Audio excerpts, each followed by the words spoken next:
My name is Daniel Garfinkel. I'm here with Athiana Acres, and we are a 35-acre certified organic regenerative farm in Richmond, British Columbia. We started our cover cropping program here at Athiana Acres from day one, really. We wanted to kind of envision what our farm would look like as a closed-looped system. The reality is we had about a 0.8% organic matter coming onto this farm, and we want to increase that naturally through cover cropping. So we've increased it multiple percent and have not brought on one drop of compost on this site. We have a few goals with cover cropping on this farm. To increase overall organic matter into our soil to promote more soil life, more increasing soil health. We also want to bring a wider diversity of plants onto this farm, as well as minimizing any bare ground as possible. In the whole process of increasing organic matter, increasing soil life, with bringing no compost on, cover cropping is essential to that. We've been using cover crops at Athiana Acres for about 3 or 4 years, really since day one. Our approach has adjusted a little bit. We are really focusing on fall rye for overwintering. We find that spring planted fall rye just becomes a little challenging to terminate, but we've used different combinations of hairy vetch, field peas, oats, rye in different combinations for different types of crop needs before, after certain crops, as well as when we need it to be terminated by for it to be winter kill or non-winter kill. My name is Sarah Foster, and I'm the senior grower here at Athiana Acres. This is our winter rye cover crop field. It's quite a large area. What I'm just looking for now is to get a visual example of some of the benefits of cover cropping. So here we have at Athiana Acres really high clay content in our soil. So one huge thing for us is going to be helping with compaction and also soil retention, because we get so much wind and rain here, being right on the edge of season, that we really want to maintain all the soil we can on the farm over the winter and during the high winds of summer. So right now I'm just looking at some nice healthy roots from the winter rye, and you can see in the top about 2 to 3 inches there's some great soil aggregation, so that helps with root formation for future crops. If we ever do want to put a crop in here that we're going to harvest to sell, it really helps against the compaction, as well as just the other benefits of cover cropping, putting more organic matter in the soil, which again is huge for soils with high clay content like ours. We're implanting a few different experiments of cover crops this spring. We've got some classic fall rye going in, but pretty low amounts. We'll do a lot of field peas, and then we're going to be experimenting with some new Athiana Acres invented cover crop blends that we're excited and nervous to trial here on the farm. This year with our spring cover crops at Athiana, we're trying a few different innovations, mainly being that we're actually using flower seeds as a cover crop this year. So the 2 main varieties that we're going to be using are dahlias and marigolds, which are both saved seeds from the previous year. Through using those seeds, our main goals is to reduce the soil compaction with the dahlia tubers that will be produced, and also make a really nice habitat for some beneficial insects. Want to attract lots of pollinators. Try to find one with a tuber on it already.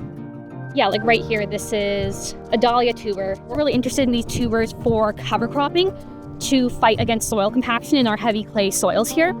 So they will make all that nice space when they grow, but our winters are just cold enough here where they will winter kill over the winter and slowly die back, making sure we don't run into too many problems in the spring trying to work fields or either plant directly into that with some new crops. So that's the idea that we're going to try out this year. So the management of these new spring cover crops, mainly the dahlias and the marigolds, we're definitely going to try mowing them down to increase that organic matter both in and on the soil. But we also definitely want to explore the viability of saving seeds from the flower heads towards the end of the summer to see if this could be a self-continuous system. We've used a few tools to really help our internal seed saving program here at Athiana Acres. We leveraged the mobile seed cleaning trailer through FarmFolk CityFolk, and I've used that a few times this year to clean hundreds and hundreds of pounds of a diversity of self-saved seed. So we now have certified organic saved seed, and most of that's going into our cover crop trials. If we were to have to purchase those seeds the seed saving projects on our farm would not be a viable experience. But the fact that we were able to grow them ourselves, for them to be certified organic, it's a revenue generating option for us as well. It plays a huge role in this and has saved us hundreds of man hours. We manage our cover crops in a few different ways at Athiana. Way one is we don't water them. So when we are establishing them, we really try to align them with a rain cycle. Of course, doing that in springtime and summer is a little challenging, so we got to get a little creative, really just being patient for a rainfall. But we have not watered one cover crop once here, and we're pretty committed to sticking with that. We manage them by mowing them. So we'll mow them at different heights to manage their plant growth, to reduce the chance of them going to seed and creating a new perennial weed issue. So we mow them, we don't water them, and if we mow them shorter at drier times, it'll most likely terminate them as well. Cover cropping over time has dramatically changed our fields. We're at about 3% organic matter, up from 0.8% in just a few short years. So for soil crusting, when it's being watered, for water holding capacity, for overall life in the soil, for nutritional value, it's changed dramatically just with growing plants and composting on site and growing and mowing different cycles. Our plants seem to be doing bigger and better and healthier over time. Definitely the water holding capacity of our field, they're flooding slightly less in the winters and holding water a nice amount in the summertime too. I think some of the unexpected setbacks and challenges we've experienced is trying to plant cover crops within rain cycles. Naturally, within springtime is unpredictable, fall is unpredictable, and summer is usually dry. We're committed to not watering them, and so being patient and really planning that may mean that a field has to stay fallow for a few weeks longer than planned or wanted to. Unfortunately, certain dry cycles will affect crop growth at certain points as well. And of course, migratory birds over the winter time, they love trimming all the fall rye very short. We were a little concerned that it would be trimming a little bit too short and would provide winter kill. Fortunately, it didn't happen this year, and it grew back, and it's beautiful and bigger and better. And luckily, those birds leave all their droppings behind too, which is fantastic. Nitrogen and organic matter as well. Some tips and tricks I would offer advice for other farmers is, I think the accessibility of using compost is there. It's at our front door, and it's the common practice, especially in market gardening and market farming practices. As someone who's started a certified organic farm on soil that is pretty brutal and strictly clay, it is possible to increase your organic matter naturally. It just takes a little bit longer. You can still grow fantastic crops in 0.8% organic matter. So just be patient with it.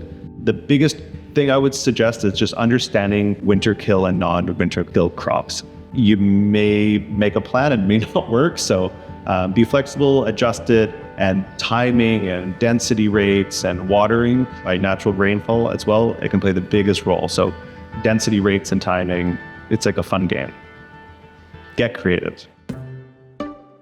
Our next goals, and really just our ongoing forever goals, is to not stop.